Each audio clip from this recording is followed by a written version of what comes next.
Tomorrow, Prime Minister Modi will be traveling to Australia. Now, remember, Australia is a member of the Quad as well, and that's why the country has remained a very crucial partner to India. And that is why Times Now also spoke to Philip Green, Australia's High Commissioner to India, who shared details of what's on the cards with regards to Prime Minister's visit to Australia.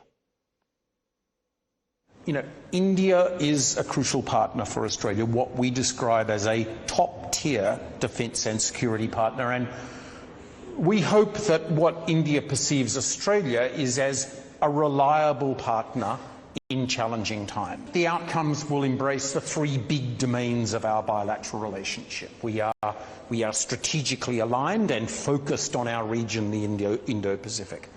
We have strong complementary economies. That means that Australia produces the things that India needs for the next phase of its economic growth, whether that's energy, whether that's minerals, or whether that's skills and training. And the third big domain relates to the people, the fact that there's now more than 1 million people of Indian origin in Australia who are making a big contribution to our multicultural world. You mentioned the maritime space, and I think that's important.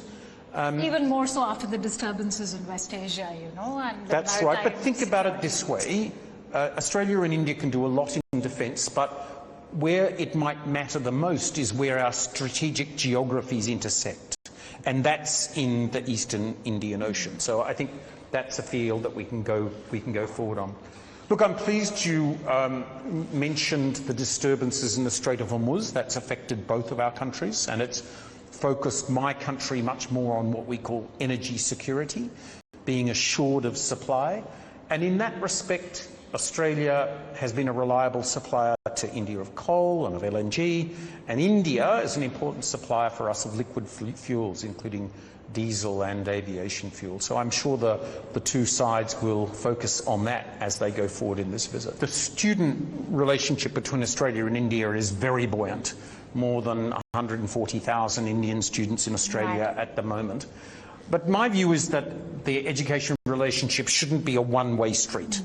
And that's why I'm delighted that Australian universities have answered the Modi government's call for what we call foreign branch campuses.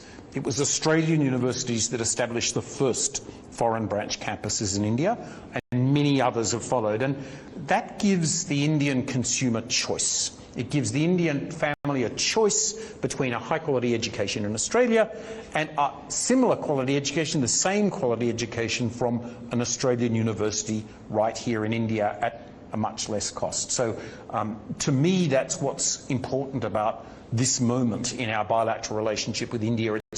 It's about more than a flow of students. Australia and India work very closely through the UN, bilaterally, in important global forums to counter the scourge of terrorism, and I'm sure that will be reinforced during this visit. The Indian diaspora, it brings colour and vibrancy. It brings a dimension of sophistication and capability, especially in the tech domain, but way beyond that. Very many people of professional skill from the Indian community in Australia.